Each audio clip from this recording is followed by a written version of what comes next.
Hi friends, എന്റെ മനസ്സിലേക്ക് ഒക്കെ സ്വാഗതം. അപ്പൊ നമ്മൾ ഇന്നിവിടെ ഒരുപാട് നാളെ ഒരു വ്ളോഗൊക്കെ ഇട്ടിട്ട് ആ പേര് ഹായ് പറഞ്ഞേ.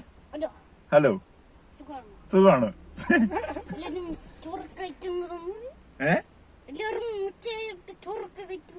ചോറ് കഴിച്ചോ? നീ കഴിച്ചോ? ആ, അപ്പൊ പേര് പറഞ്ഞേ. എന്റെ പേര് പാപ്പിയാണ്. അപ്പൊ ഒരുപാട് നാളെ ഒരു വീഡിയോ ഇട്ട്. ഇന്ന് എന്താ പരിപാടി എന്ന് വെച്ചാൽ നമ്മുടെ ലുലു ഗ്രൂപ്പിന്റെ ഓണർ ചെയർമാൻ നമ്മുടെ യൂസഫ് അലി സാർ ഇവിടെ വരുന്നുണ്ട്. അപ്പൊ പുള്ളി കാണാൻ വേണ്ടിയുള്ള ഒരു പരിപാടികളിലാണ്. ഇവിടെ മൊത്തം ആൾക്കാർ നല്ല തിരക്കാണ്. കണ്ടോ, ഇവിടെ മൊത്തം നല്ല ആൾക്കാർ നല്ല തിരക്കൊക്കെയാണ്. യൂസഫ് അലി സാർ വരുമ്പോ കാണാനും കാര്യങ്ങൾക്കൊക്കെ വേണ്ടിയുള്ളതാണ്, സംസാരിക്കാനൊക്കെ വേണ്ടിയാണ്. അപ്പൊ കണ്ടില്ലേ ഹാപ്പി ഇതാരാണ്? മുത്താണത്. പറ്റി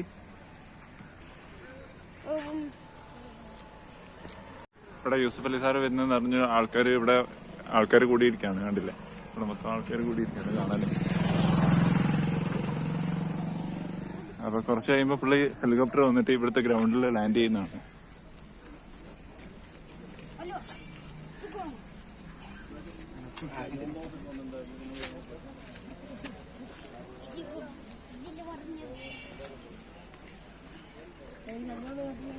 ഈ ഗ്രൗണ്ടിലാണ് പുള്ളിക്കാരൻ വന്ന് ലാൻഡ് ചെയ്യുക.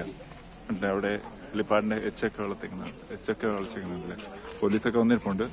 അപ്പൊ പുള്ളിക്കാരന് പോകാനുള്ള ഒരു കാറൊക്കെ കണ്ടില്ലേ, റേഞ്ച് റോവറൊക്കെ വന്ന് കിടപ്പുണ്ട്. കണ്ടാലും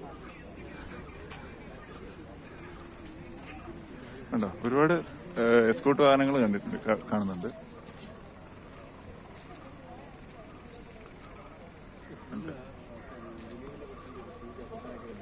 റേഞ്ച് റോവർ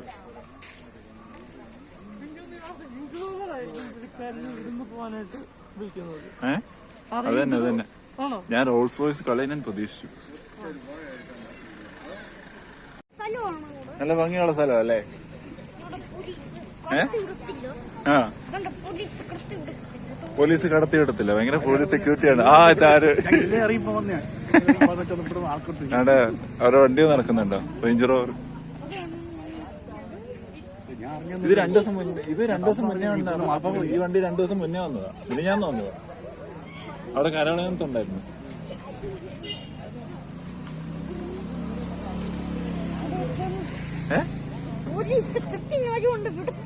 ചെക്കിങ് ആയിട്ട് വിടത്തില്ലേ? ഇപ്പൊ എത്ര വണ്ടി പോലീസ് നടക്കുന്നത് അല്ലേ?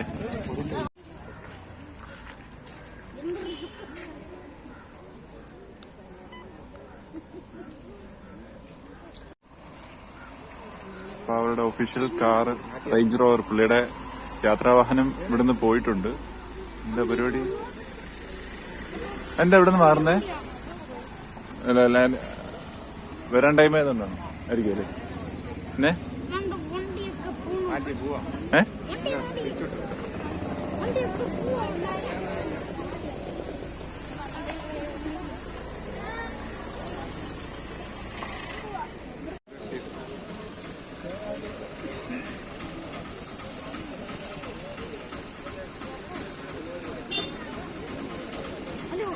ഹലോ ഹലോ ഹലോ എടി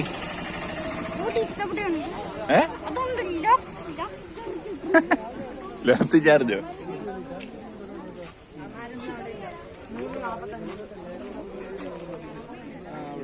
ചെഞ്ച പൊന്നി ജീവാകൻ.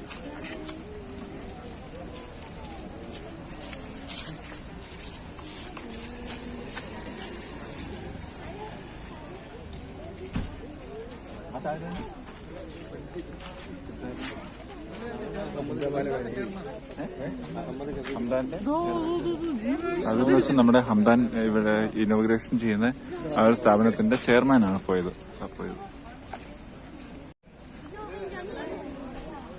ഓ, ജീവാകൻ, എന്റെ അമ്മേ, പൊളി. രാജാവ് കിടക്കുന്ന കിടപ്പ് കണ്ടോ? കേട്ടാ ആ വണ്ടിയുടെ വല്ല ആ ബാക്കി കിടക്കുന്നത് 5 കോടി. പെൻസിന്റെ ജീവാകൻ അത്. മമ്മൂക്കടയിലും കേരളത്തിൽ കുറച്ച് വണ്ടികളേ ഉള്ളൂ, അല്ല ശബ്ദം അതൊന്നും കുറച്ച് വണ്ടികളേ ഉള്ളൂ ഈ സാധനം. ജീപ്പാ ബേസിക്കലി. അതിന് എക്സോസ്റ്റ് സൗണ്ട് ഉണ്ട്. പെട്ടെന്ന് പറയും. മൈലേജ് 5 ഉള്ളൂ. മൈലേജ് 5 ഉള്ളൂ.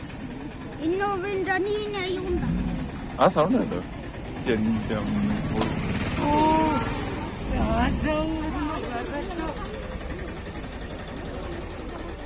എന്റെ പൊന്നളിയ ജി വാഗൺ അടിപൊളി. G63 AMG. ഇത് ആ സൗണ്ട് കണ്ടില്ലേ? 20-inch വീലാണ്. 20-21. ഓ പൊളി. അൺഎക്സ്പെക്ടഡ് ആണ് അല്ലേ? ഇത് അൺഎക്സ്പെക്ടഡ്. ഞാൻ നേരത്തെ കണ്ടായിരുന്നു, പക്ഷെ ഇവിടുത്തെ ഒന്നും എനിക്ക് മനസ്സിലായില്ല. അങ്ങനെ സൗണ്ട്, എക്സോസ്റ്റ് സൗണ്ട് ഭയങ്കരമായിട്ട്. സൈഡിലാണ് എന്റെ എക്സോസ്റ്റ് വെക്കുന്നത്. അതിന്റെ സൈഡിലാണ് എന്റെ എക്സോസ്റ്റ്. അല്ല, രണ്ട് സൈഡിലും ഉണ്ട്. 2 സൈഡിലും എക്സോസ്റ്റ് ഉണ്ട്. ഭയങ്കര സൗണ്ട് ഉണ്ടല്ലേ? 4 അതും ഫേക്ക് അല്ല, എല്ലാം ഒറിജിനലാ.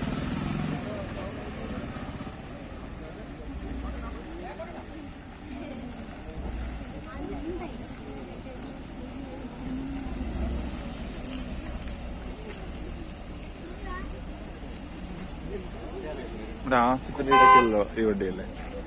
ആസിഫ് അലിയുടെയിലുണ്ട്.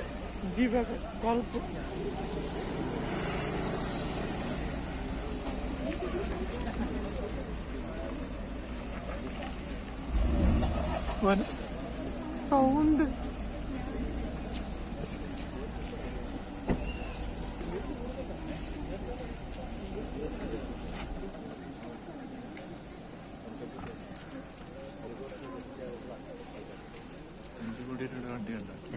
ബെൻസിന്റെ 5 കോടി രൂപയുടെ. 5 കോടി, അതും 5 കോടി ആ കിടക്കുന്നത് ബെൻസാ.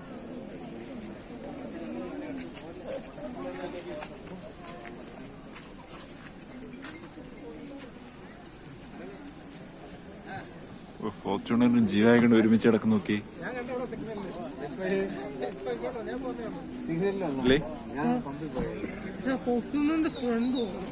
അടിപൊളിയാ, കിറ്റൊക്കെ ചെയ്തു. അപ്പൊ ഇതാണ് നമ്മുടെ യൂസഫ് അലി സാറിന്റെ വണ്ടി. ഇതാണ് ഉണ്ടല്ലേ, ഗവൺമെന്റ് ഓഫ് കേരള ഒരു ചുവന്ന ബോർഡൊക്കെ ഒട്ടിച്ചിട്ടുള്ള വണ്ടിയാണ്. ഉണ്ടല്ലേ, ഒരു റേഞ്ച് റോവർ വോഗ് ആണിത്.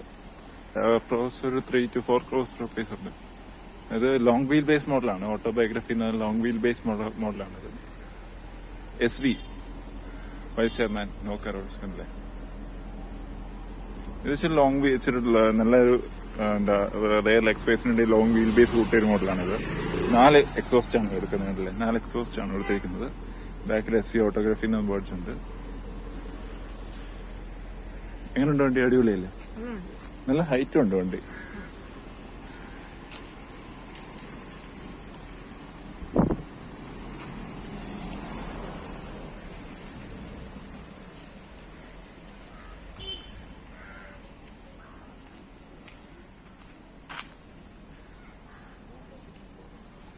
ആൾക്കാർ നല്ല കൂടിയൊക്കെ കേട്ടോ.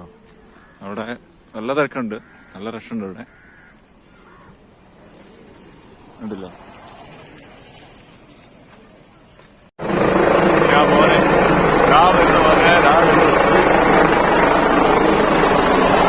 അങ്ങനെ നമ്മുടെ യൂസഫ് അലി സാർ വന്നിരിക്കുന്നത്.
ഇത് ഇങ്ങനെ ഇങ്ങനെ ഓട്ടം ഇങ്ങനെ ഓട്ടം ഇങ്ങനെ ഇട്ടുന്നത്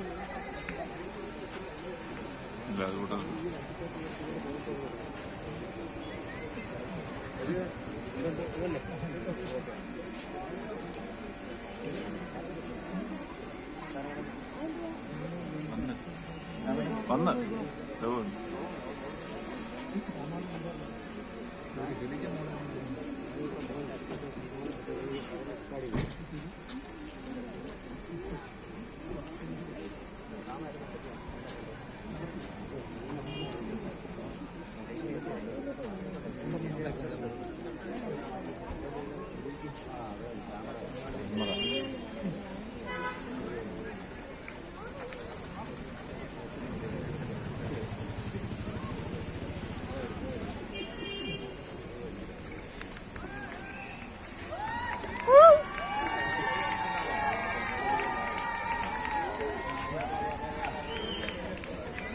ഇനി വിളിച്ചു കൊടുക്കുക വണ്ടി കൊടുക്കും.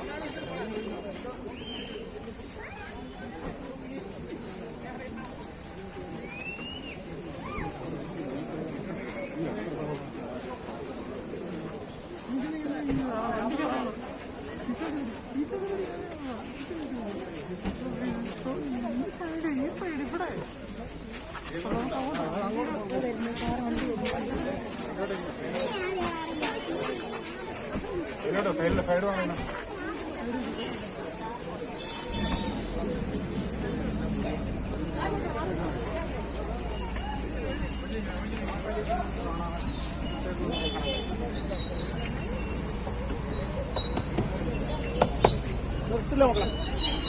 അപ്പുറ സൈഡിലായിരുന്നേ കൊടുക്കാൻ.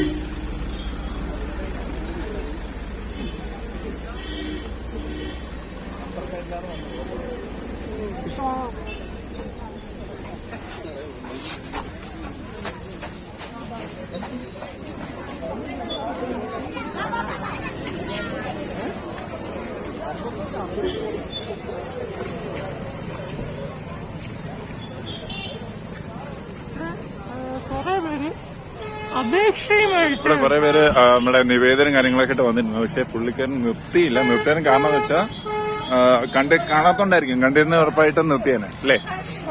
അതാണ്.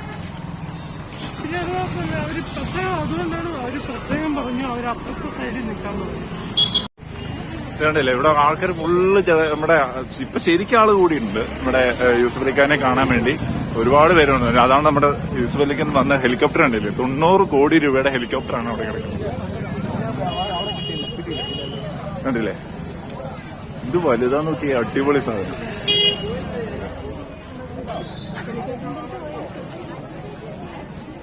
$90 കോടി രൂപയുടെ മുതലുണ്ട്. ഞങ്ങൾ പെട്ടുപോയണം. എന്തുപറ്റി? ഇലയെല്ലാം കൂടെ അടിച്ചു മാറ്റി ഞങ്ങൾ ഇരുന്ന് ഞങ്ങൾ മൂന്നും കൂടെ. ഓ പൊടിയായിരുന്നു, ഭയങ്കര പൊടിയായിരുന്നു. പൊടിയല്ല, അത് വന്നു കഴിഞ്ഞാൽ ഇലയെല്ലാം കൂടെ പറിച്ചോണ്ടാവുന്നത്. അങ്ങനെ കൂടെ വന്നിട്ട് അത് ഭയങ്കര പവറായി സാധനത്തിനല്ലേ. താഴോട്ട് പവറുണ്ട്. താഴോട്ട് നല്ല പവറുണ്ട്. സാധാ ഹെലികോപ്റ്ററിന് വരുന്നതിനേക്കാൾ നല്ല പവറുണ്ട്. എല്ലാം അടിച്ചു കയറി. അതാ. അപ്പൊ നമ്മളിവിടെ ഹംദാന്റെ അവിടെ എത്തി. നമ്മള് വണ്ടി പാർക്ക് ചെയ്തിട്ട് യൂസഫ് അലി സാർ അവിടുന്ന് ഇവിടെ ഹെലികോപ്റ്റർ വഴി ഇവിടെ എത്തിയിട്ടുണ്ട്. ഹെലികോപ്റ്ററല്ല, ഹെലികോപ്റ്റർ അവിടെ നിർത്തിയിട്ട് ബൈ കാറില് ഏതാ മറ്റേ ഇവോക്കല്ല, വോഗാണിത്. റേഞ്ച് റോവർ വോഗിലാണ് പോകുന്നത്.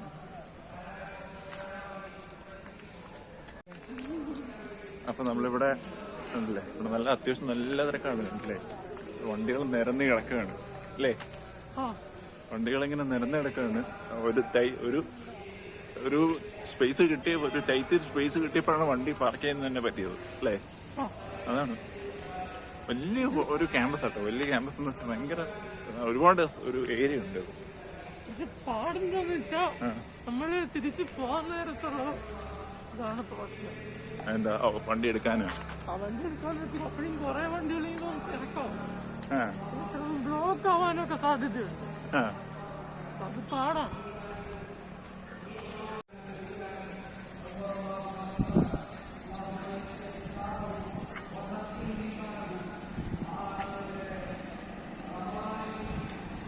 മൊത്തം പോലീസ് സെക്യൂരിറ്റിയാണ്. പോലീസിന്റെ വണ്ടികളുണ്ടല്ലേ, പോലീസും പല പല ഡിപ്പാർട്ട്മെന്റ്സിനും സെക്യൂരിറ്റീസിനൊക്കെ വണ്ടിയാണ്. നോർക്ക റൂട്ട്സിന്റെ പുള്ളി നോർക്ക റൂട്ട്സിന്റെ പ്രസിഡന്റ് ആണ്. അപ്പൊ നോർക്ക റൂട്ട്സിന്റെ ഒരു സെക്യൂരിറ്റി അവിടെ ഉണ്ട്. വരുന്ന ഇല്ല,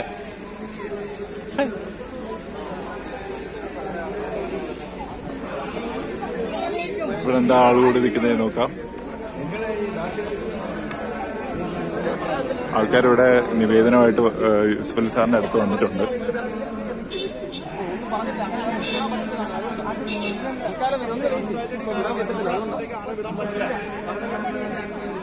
ഒരുപാട് പേരുടെ തിരക്കുണ്ട്, നിവേദനവും കാര്യങ്ങളൊക്കെ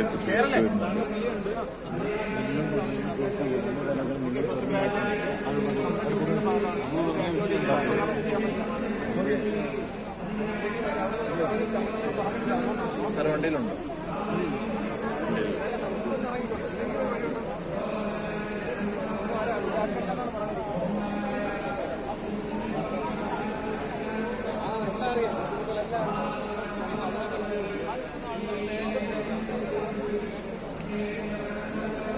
അവിടെ ഒരുപാട് പേര് ഈ സഹായത്തിന് നിവേദനമായിട്ട് വരുന്നുണ്ട്. പക്ഷെ സെക്യൂരിറ്റി റീസൺ കൊണ്ട് ആൾക്കാര് സെക്യൂരിറ്റികൾ അത് അനുവദിക്കുന്നില്ല. അതാണ് പ്രശ്നം. കണ്ടില്ലേ,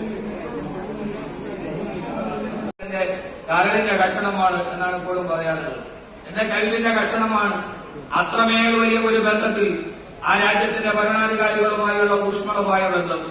അതോടൊപ്പം തന്നെ അങ്ങ് അകലേക്ക് എത്തി നിൽക്കുമ്പോ ഏറ്റവും അവസാനം താഴേക്കടയിൽ നിൽക്കുന്ന ആളുകളിലേക്ക് പോലും എത്തി നോക്കാൻ കഴിയുന്ന അദ്ദേഹത്തിന്റെ വിശാലമായ കരുണാർദ്രമായ മനസ്സ്.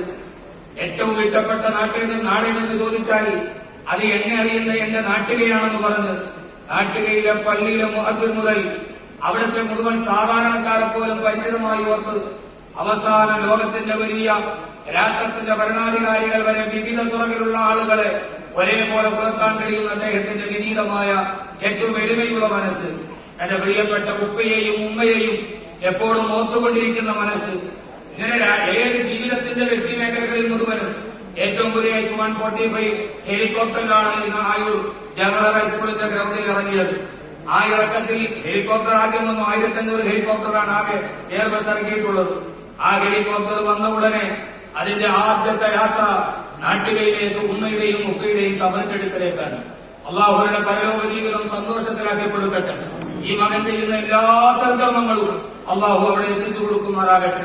ഉമ്മയുടെയും ഉപ്പയുടെയും കബറിന്റെ ചാരത്ത് പ്രിയപ്പെട്ട ഭാര്യയെ ചേർത്ത് നിർത്തി അവിടെ സിയാറത്ത് ചെയ്തിട്ടാണ് അദ്ദേഹത്തിന്റെ ആ ഹെലികോപ്റ്ററിന്റെ യാത്ര തുടങ്ങുന്നത്. അൽഹംദുലില്ലാഹ് അൽഹംദുലില്ലാഹ്. ഈ രാജ്യത്തിന്റെ മുഴുവനും കനിവിന്റെ കേന്ദ്രമായി, അഗതികൾക്ക് ഏറ്റവും വലിയ അത്താണിയായി, താൻ ഏറ്റവും ഉയരത്തിലിരിക്കുമ്പോഴും ഏറ്റവും അവസാനത്തെ ആളെപ്പോലും നോക്കാൻ കഴിയുന്ന അദ്ദേഹത്തിന്റെ ഹൃദയത്തിന്റെ തെളിമ, ആ തെളിമയാണ് ഇന്നിവിടെ എത്തിയത്. ഹംദാൻ ഫൗണ്ടേഷൻ ഇതിന്റെ തറക്കല്ലിടിയിൽ കഴിഞ്ഞ ഗ്രാൻഡ് ഇനാഗുറേഷന് വേണ്ടി ബഹുമാനപ്പെട്ട യൂസഫ് അലി സാഹിബിനെ ധാരാളം പ്രാവശ്യം കാണുകയും എന്തോ എപ്പോഴൊക്കെ പോയാലും അബുദാബിയിൽ പോയാൽ ഒരു പ്രാവശ്യം ഒന്നും കാണാനുള്ള ഒരു അവസരം നൽകും. ആ അവസരത്തിൽ കഴിഞ്ഞ കൊറോണയ്ക്ക് മുമ്പ് ബഹുമാനപ്പെട്ട യൂസഫ് അലി സാഹിബിനോട് ഞാൻ ഇതിന്റെ ഗ്രാൻഡ് ഇനാഗുറേഷനത്തിന് ഞങ്ങൾ കാത്തിരിക്കുകയാണ്, ഈ ഗ്രാമം ഒന്നടക്കം, ധാരാളം ഒന്നടക്കം. അപ്പോൾ ഇൻഷാ അല്ലാഹ് വരാമെന്ന് പറഞ്ഞു. കൊറോണ വന്ന 2 വർഷം അതിനുശേഷം കഴിഞ്ഞ റമദാനിൽ ബഹുമാനപ്പെട്ട യൂസുഫ് അലി സാഹിബിനെ കാണാൻ അവസരം കിട്ടവേ 1:30 മണിക്ക് വൈകിട്ട് അവരുടെ 7ാം നിലയിൽ അപ്പോയിന്റ്മെന്റ് കിട്ടി. വെളിയിൽ കാത്തിരിക്കുമ്പോൾ 9:50 പെട്ടെന്ന് ഇറങ്ങി വന്നിട്ട് എന്നോട് പറഞ്ഞു, ബഹുമാനപ്പെട്ട ഷെയ്ഖ് മുഹമ്മദ് ബിൻ സാഹിബ് ഹഫിളഹുല്ലാഹു വറഹ മഹാനവറുകളുടെ പാലസിലേക്ക് 10 മിനിറ്റ് കൊണ്ട് എനിക്ക് എത്തണം. അതുകൊണ്ട് വാക്കവി നമുക്ക് ലിഫ്റ്റിൽ ഇരുന്ന് സംസാരിക്കാം. നേരെ വിളിച്ചുകൊണ്ട് ലിഫ്റ്റിലേക്ക് പോയി ആ ലിഫ്റ്റിൽ ഇരുന്ന് നിന്നുകൊണ്ട് എന്താണ് ഞാൻ ഗ്രാൻഡ് ഇനാഗുറേഷന് ഞാൻ കാത്തിരിക്കുകയാണ്. ഇൻഷാ അല്ലാഹ് നമുക്കാവാം. ലിഫ്റ്റ് 4ാം നിലയിലെത്തി. ചോദിച്ചു, പിന്നെ എന്റെ തിരക്കിന്റെ ഇടയിൽ ഞാൻ വന്ന് സ്ഥാപനം വലിയ സാമ്പത്തിക പ്രതിസന്ധിയിലാണ്. 4.5 കോടി രൂപയുടെ പുതിയൊരു ബിൽഡിംഗ് ആണ് ഹാഫിളുകൾക്ക് വേണ്ടി നടത്തുന്നത്. ഇൻഷാ അല്ലാഹ് ലിഫ്റ്റ് തുറന്നു, വാഹനത്തിലേക്ക് കയറി. നമുക്ക് കാണാം, ഞാൻ വിളിക്കാം. ഞാൻ അവിടെ നിന്ന് ഇവിടേക്ക് തിരിച്ചു വന്നു. കഴിഞ്ഞ ഓഗസ്റ്റ് 8ാം തീയതി അദ്ദേഹത്തിന്റെ ഏറ്റവും വലിയ വിസ്മയം, അദ്ദേഹത്തിന്റെ ക്ഷണം ഇങ്ങോട്ട് വരുന്നു, ഞാൻ വിളിക്കാമെന്ന് പറഞ്ഞ വാക്ക് പാലിക്കുന്നു. ചൊവ്വാഴ്ച തിരുവനന്തപുരത്ത് വരികയും നമുക്ക് അവിടെ കാണാം. കണ്ട ഉടനെ എന്നോട് പറഞ്ഞത്, അന്ന് ലിഫ്റ്റിൽ കയറിയപ്പോ എന്നോട് എന്തോ ഒരു കാര്യം പറഞ്ഞല്ലോ. എന്താ പറഞ്ഞത്? ഗ്രാൻഡ് ഇനാഗുറേഷനാണ്. അടുത്തൊരു ഡേറ്റ് തന്നു. അത് സെപ്റ്റംബർ 1 ഇത്രമേൽ ഓർത്തിരുന്ന്, ഇത്രമേൽ ഹൃദയത്തിൽ ചേർത്ത്, ഏത് ചെറുതുപോലും ഹൃദയത്തിൽ ഓർത്തു വെക്കാൻ പറ്റുന്ന അദ്ദേഹത്തിന്റെ വിശാലമായ മനസ്സാണ് ഇന്ന് നമ്മളിവിടെ എത്തിച്ചേർന്നത്. ഇൻഷാ അല്ലാഹ് ബഹുമാനപ്പെട്ട യൂസുഫ് അലി സാഹിബിന് ഹെലികോപ്റ്റർ 5:30 മുമ്പ് തന്നെ ഇവിടെ നിന്ന് തിരിച്ചു പോകേണ്ടതുണ്ട്. ഈ സ്ഥാപനത്തിന് തറക്കല്ലിട്ടതിനു ശേഷമാണ് ഏറ്റവും വലിയ 3 പ്രതിസന്ധി വന്നത്. നോട്ട് നിരോധനം, 2 പ്രളയം, കൊറോണ. അതിനെല്ലാം അതിജീവിച്ച് 5 വർഷം മാത്രം പൂർത്തിയായ സ്ഥാപനം ഇന്ന് എവിടെത്ത് നിൽക്കുമ്പോ ഈ കാരാളികോണമെന്ന ഈ പുണ്യമായ സ്ഥലത്തേക്ക്, സൗഹാർദ്ദത്തിന്റെ സദസ്സിലേക്ക് എത്തിയതിൽ അഗൈരവമായ നന്ദി രേഖപ്പെടുത്തി. ബഹുമാനപ്പെട്ട സയ്യിദ് സാദിഖ് അലി ശിഹാബ് തങ്ങൾ ഉടനെ തന്നെ സദസ്സിലേക്ക് എത്തും.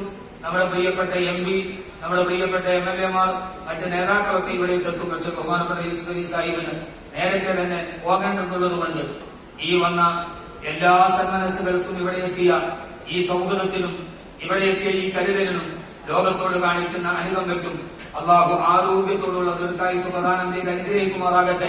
അവസാനം വരെ ഒരു ദിവസം കൂടി ആയുസ് കൂടി കിട്ടിയാൽ 100 പേർക്ക് നന്മകൾ ചെയ്യാൻ കഴിയുന്ന ഈ ആയുസ് അള്ളാഹു നീട്ടിക്കൊടുക്കുമാറാകട്ടെ എന്ന ദുആയോടുകൂടി അദ്ദേഹം ഈ ഹംദാൻ ഫൗണ്ടേഷന് വേണ്ടി ഇതിന്റെ 3 ഏക്കർ സ്ഥലം വാങ്ങിക്കുമ്പോൾ, 1 ഏക്കർ സ്ഥലം എന്റെ സ്ഥലമാണ്, ആ സ്ഥലത്ത് നിന്ന് 2 ഏക്കർ സ്ഥലം വാങ്ങിക്കുമ്പോൾ മുതൽ ഇതേവരെ 1.5 കോടി രൂപ നമ്മുടെ ഈ സ്ഥാപനത്തിന് വേണ്ടി ബഹുമാനപ്പെട്ട യൂസുഫ് അലി സാഹിബ് നമുക്ക് ഇതേപോലെ നൽകിയിട്ടുണ്ട്. അതുകൊണ്ടാണ് 5 വർഷം കൊണ്ട് ഈ പ്രതിസന്ധികളെ അതിജീവിച്ച് ഇത് 1.5 കോടി രൂപ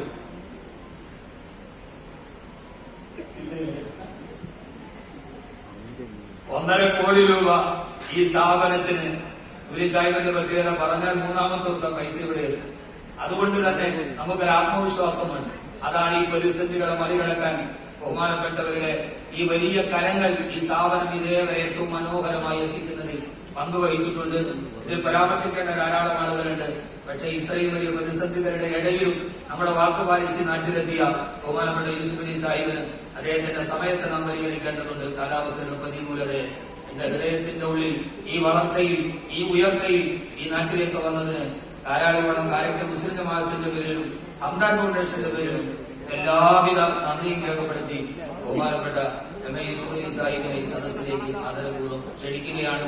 പുറകിലിരിക്കുന്നവരെ എന്റെ ബഹുമാനിയുടെ ഉസ്താദന്മാരും വിശിഷ്ടാദികളും സ്ഥാപനത്തിന്റെ സഹായികളുമാണ്. പക്ഷേ സമയം അതിനാണ് ഏറ്റവും പ്രധാനപ്പെട്ട വില.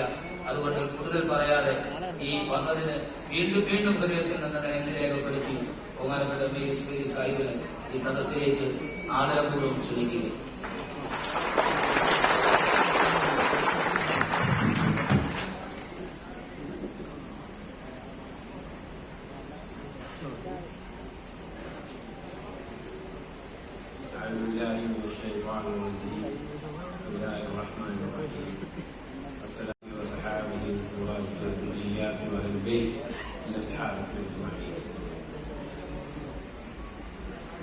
ഇവിടെ വരാനിരിക്കുന്ന ബഹുമാനപ്പെട്ട സയ്യിദ് സാദിഖ് അലി ശിഹാബ് തങ്ങൾ അവർ,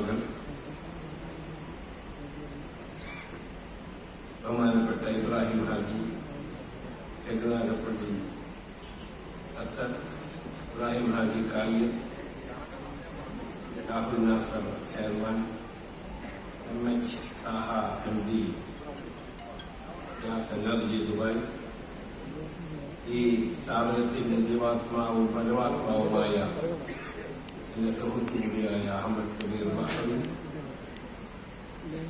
ബഹുമാന്യനായ നൗഷാദ് ബഹറി, കലക്ടർ അബ്ദുൽ അസീസ് മൗലവി, അദ്ദേഹമായി 25 കൊല്ലക്കാലമായി അദ്ദേഹത്തിന്റെ സ്ഥാപനങ്ങളുമായി എനിക്ക് അനുഭവമുണ്ട്. അലി ഹസ്സൻ ഉദവി, പണ്ഡിത വരേണ്യരെ, ഒരുപാട് പണ്ഡിതന്മാരും വിശിഷ്ട വ്യക്തിത്വങ്ങളും ഉണ്ട്. അല്ലാഹു സുബ്ഹാനഹു വ തആല നമ്മുടെ പണ്ഡിതന്മാർക്ക് ആരോഗ്യ, ആയുസ്സും ഇസ്സത്തും സമാധാനവും ആരോഗ്യവും പ്രദാനം ചെയ്യട്ടെ. ആമീൻ. പണ്ഡിത വരേണ്യരെ, മുന്നിലിരിക്കുന്ന മുതഅല്ലിമീങ്ങളെ, സഹോദരി സഹോദരന്മാരെ, ആദ്യമായിട്ട് ഞാൻ ക്ഷമ ചോദിക്കുകയാണ്. കാരണം നിങ്ങൾക്കറിയാം, എനിക്കൊരു ഹെലികോപ്റ്റർ ആക്സിഡന്റ് സംഭവിച്ചു. അള്ളാഹുവിന്റെ മഹമായ പദവികൊണ്ട് അള്ളാഹുവിനെ രക്ഷപ്പെടുത്തി ഇപ്പൊ ഈ നിലയ്ക്ക് എത്തി. പക്ഷെ എനിക്ക് കൂടുതൽ വണ്ടിയിൽ യാത്ര ചെയ്യാറായിട്ടില്ല. ഓപ്പറേഷൻ കഴിഞ്ഞു. അതുകൊണ്ടാണ് എനിക്ക് ഹെലികോപ്റ്റർ ഉപയോഗിക്കേണ്ടി വരുന്നത്. അപ്പോ 5:30 മുമ്പ് ഹെലികോപ്റ്റർ ഇവിടെ നിന്ന് കൊണ്ടുവന്ന കാരണം ക്ലൈമറ്റ് അനുസരിച്ചിട്ടാണ്. അപ്പോ ഇത് കഴിഞ്ഞാൽ ഞാൻ പോകുമെന്ന് ആദ്യം ഞങ്ങളോട് ആന്റിസിപ്പേറ്ററി ബെയിൽ എന്നത് പറയാം. മുൻകൂർ ജാമ്യം എടുത്തുകൊണ്ടാണ് ഞാൻ സംസാരിക്കാൻ പോകുന്നത്.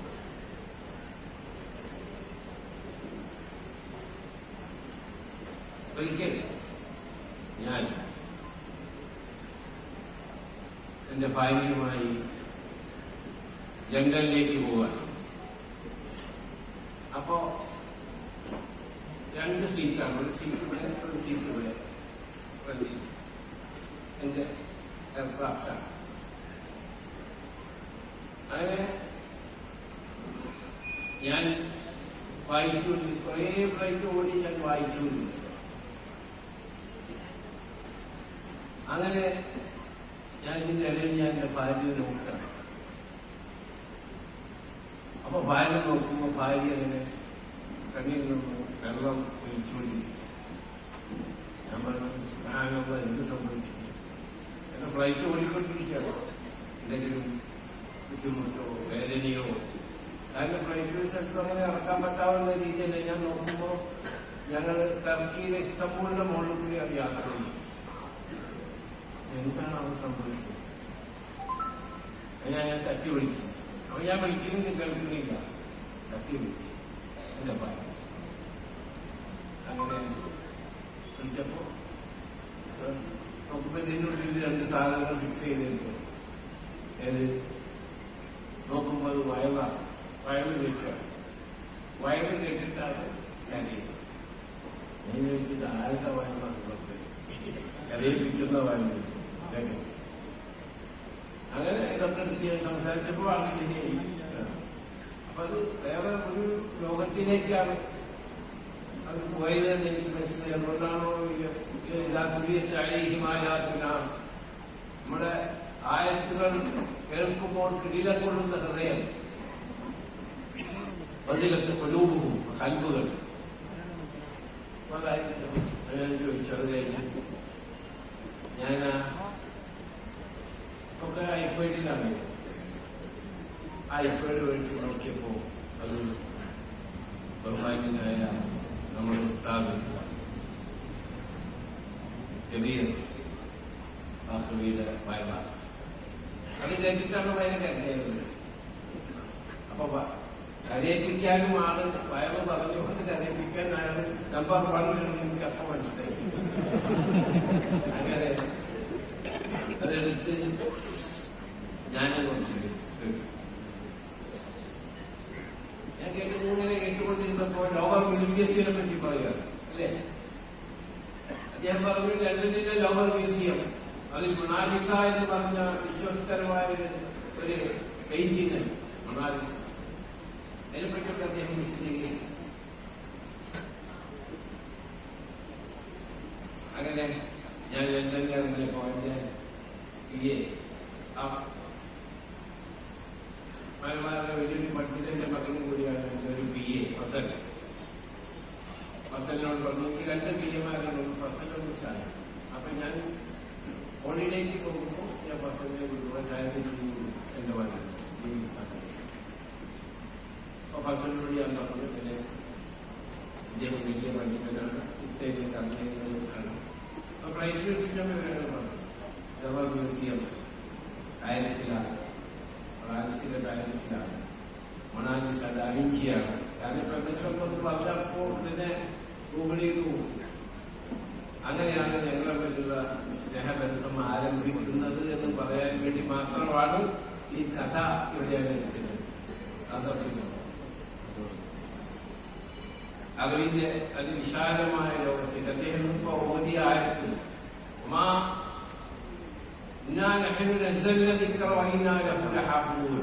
അദ്ദേഹം ആദ്യം ഒരു വെച്ചാൽ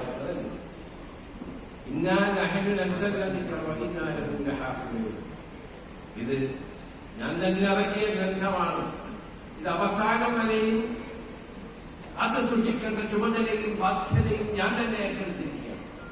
അതാണ് ബഹുമാനപ്പെട്ട ഉസ്താദ് ആദ്യം ഓതി വെച്ചില്ല.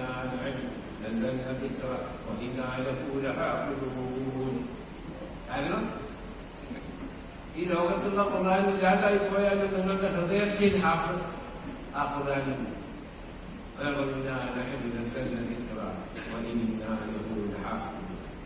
അതാണ് അദ്ദേഹം ആദ്യം ഓതി വെച്ചത്. ഇന്ത്യയുടെ താലിബീങ്ങൾ ഹാഫിദീങ്ങളാവുന്നു, പഠിക്കുന്നു. ഖുർആനിൽ സംക്ഷിപ്ത ജീവിത പാഠ പദ്ധതിയാണ്. ഒരു മനുഷ്യൻ ഒരു കുട്ടി ജനിച്ച് വീണ അപ്പം മുതൽ ഒരുപാട് പണ്ഡിതന്മാർ മൃഗാകരൻ പണ്ഡിതോദ്യന്മാരെ പ്രസംഗിക്കാൻ ശക്തനാണ്. കുട്ടി വെച്ചവൻ എങ്ങനെ എന്ത് ഭക്ഷണം കഴിക്കണം, എത്ര നാൾ വരെയും മലപ്പാൽ കുടിക്കണം, എങ്ങനെ മാതാപിതാക്കളെയും ഗുരുനാഥന്മാരെയും ബഹുമാനിക്കണം, എപ്പോ എന്തൊക്കെ ഭക്ഷണം കഴിക്കണം, എങ്ങനത്തെ ഭക്ഷണം കഴിക്കണം, എപ്പോ വിവാഹം കഴിക്കണം, ഒരു ആൺകുട്ടിയാണെങ്കിൽ ഒരു പെൺകുട്ടിയാണെങ്കിൽ ആരെ വിവാഹം കഴിക്കണം, വിവാഹ ജീവിതം എങ്ങനെയായിരിക്കണം, മക്കളെ എങ്ങനെ വളർത്തണം, മക്കളുമായിട്ടുള്ള സ്നേഹം എങ്ങനെയായിരിക്കണം, സ്വത്ത് എങ്ങനെ സമ്പാദിക്കണം, സ്വത്ത് എങ്ങനെ പാർട്ടീഷൻ ചെയ്യണം, അവകാശങ്ങൾക്ക് എങ്ങനെ കൊടുക്കണം, എങ്ങനെ മരിക്കണം എന്ന് തുടങ്ങിയ ഒരു സംക്ഷിപ്ത ജീവിത പാഠപദ്ധതിയാണ് ആ ഖുർആനാണ് നിങ്ങൾ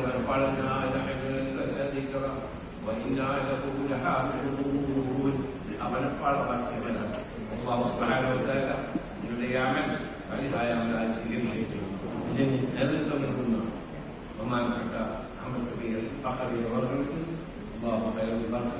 ഇസ്സത്തും സമാധാനവും ആരോഗ്യവും സമ്പത്തും പ്രദാനം ചെയ്യട്ടെ.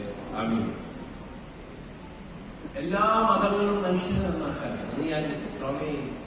ഞാൻ തപസ്യയുടെ ഒരു പരിപാടിയിൽ പോയി. ഏകം സദ്വിപ്രാവദന്തി, ഇവിടെ കച്ചവടവും അതുപോലെ വേറെ റേറ്റിംഗും മാർക്കറ്റും ഒന്നും സംസാരിക്കേണ്ട ഒരു സാഹചര്യമല്ലല്ലോ. ഇവിടെ മനുഷ്യ മനസ്സിന്റെ എങ്ങനെ മനുഷ്യ മനസ്സിനോടെന്ത് പറയണം അതാണ് ആ സദസ്സാണ്. അപ്പോ ഏകം സദ്വിപ്രാവദന്തി നമ്മൾ പറയുന്നു റബ്ബുൽ ആലമീൻ, അല്ലാഹു ലോകത്തിന്റെ മുഴുവൻ നാഥനാണ്, ലോകത്തിന് ഏകനായ നാഥനാണ്.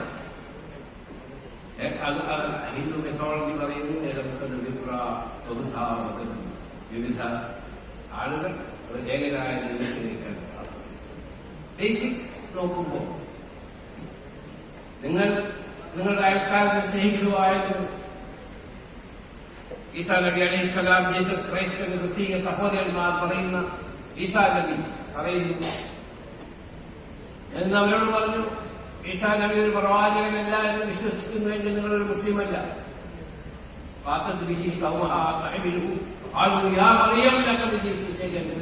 വലിയൊരു ആയത്ത് സുഹൃത്ത് മറിയമുണ്ട്. ലോകത്തിലെ ഉത്തമയും ഉത്കൃഷ്ടയുമായ സ്ത്രീ ആരാണെന്ന് ആഫിലേക്കറിയാം, മറിയം ബീവിയാണ്, ഇമ്രാന്റെ മകളായ മറിയമാണ്. അപ്പോ ആ ജീസസ് ക്രൈസ്റ്റ് പറയുന്നു, ഈസാ അലൈഹിസ്സലാത്തു വസ്സലാം പറയുന്നു, നമ്മളത്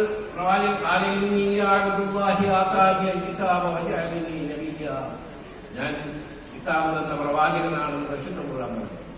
നമ്മൾ വിശ്വസിക്കണം. അതിൽ നിങ്ങളുടെ അയൽക്കാരനെ സ്നേഹിക്കുന്നു. സല്ലല്ലാഹു അലൈഹി വസല്ലം പറഞ്ഞു, നിന്റെ അയൽക്കാരൻ ഭക്ഷണം കഴിക്കാതെ കിടന്നുറങ്ങിയാൽ ഭക്ഷണം കഴിച്ച് കിടന്നിറങ്ങി നീ അതിൽ പ്രതിയാണെന്ന് പറഞ്ഞ വിശാലമായ കാഴ്ചപ്പാടുള്ള പ്രവാചകന്റെ പ്രത്യയശാസ്ത്രത്തെ പിന്തുടരുന്നതെന്നുണ്ട്. അപ്പോ എല്ലാ മതങ്ങളും സ്നേഹവും സാഹോദര്യവും പരസ്പര ബഹുമാനവും അതിനെ സ്നേഹിക്കാൻ കഴിയും. സമാധാനത്തിൽ നമ്മളെല്ലാവരും അസ്സലാമു അള്ളാഹുവിന്റെ സമാധാനം ഉണ്ടാകട്ടെ. സമാധാനമാണ് നമുക്ക് വേണ്ടത് നമ്മുടെ രാജ്യത്തിനും നമ്മുടെ കുടുംബത്തിനും. അപ്പൊ നമ്മൾ ഈ പുതിയ തലമുറയെ വളർത്തുമ്പോൾ അവർ രാജ്യസ്നേഹികളായി വളരും. ഈ രാജ്യം നന്നായി മാത്രമേ നമ്മുടെ അടുത്ത തലമുറ വളരുകയുള്ളൂ. ഞാൻ എല്ലാ 2 മാസവും ലോകത്തിൽ എവിടെയായിരുന്നാലും ഞാൻ എന്റെ നാട്ടിലേക്ക് ഓടി വെച്ചത് എന്തുകൊണ്ടാണ്? എന്റെ വാപ്പയുടെയും എന്റെ ഉപ്പയുടെയും ഉമ്മയുടെയും എന്റെ വലിപ്പയുടെയും വലിയമ്മയുടെ എന്റെ ഖബർ നാട്ടിക ജുമാഅത്ത് പള്ളിയിലാണ്. അവിടെ അവർക്ക് വേണ്ടി പ്രാർത്ഥിക്കാൻ. അപ്പോ അവർ ഈ രാജ്യത്താണ്. ഈ രാജ്യം അടുത്ത തലമുറ, അതിന്റെ അടുത്ത തലമുറ വളരെ നല്ല നിലയിൽ ഉയർന്നു വരാൻ വേണ്ടി നാം ഈ രാജ്യത്തിന്റെ പുരോഗതിക്ക് വേണ്ടിയുള്ള പ്രയാണത്തിൽ നാം ഭാഗമാക്കാം. കാരണം നമ്മൾ അടുത്ത തലമുറ വിദ്യാഭ്യാസമുള്ളവരാണ്. ഞാൻ ബഹുമാനപ്പെട്ട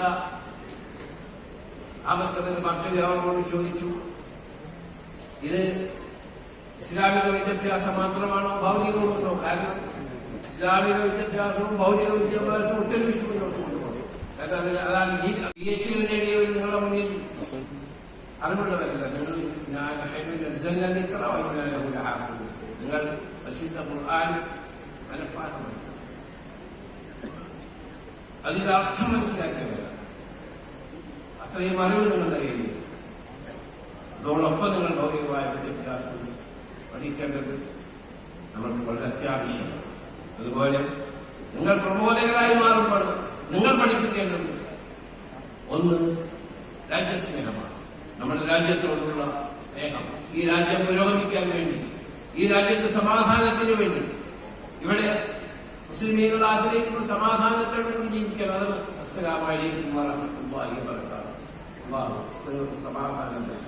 സമാധാനം വേണമെങ്കിൽ നിങ്ങളുടെ കുടുംബത്തിൽ സമാധാനം വേണം, നമ്മുടെ ഗ്രാമത്തിൽ സമാധാനം വേണം, നമ്മുടെ രാജ്യത്ത് സമാധാനം വേണം, നമ്മുടെ സംസ്ഥാനത്ത് സമാധാനം വേണം. ഇല്ലെങ്കിൽ നിങ്ങൾക്കൊന്നും തൊട്ട് അടുത്ത് നിങ്ങളൊരു പക്ഷെ നിങ്ങളുടെ വീട് എവിടെയായിരിക്കും, ഉമ്മാടെ വീട് അറിയായിരിക്കും. അവിടെ നല്ലവണ്ണം മഴയുണ്ട്, ഇടിവെട്ടുന്ന മഴയുണ്ടെന്ന് വരുമ്പോൾ നിങ്ങൾക്ക് നിങ്ങളുടെ ഉമ്മാക്ക് ബുദ്ധിമുട്ടാണ്. കാരണം ഒരുപക്ഷെ ഉമ്മാടെ വാക്കുണ്ട് അവിടെയാണ്. അപ്പൊ അതൊക്കെ സമാധാനം കുറവാണ്.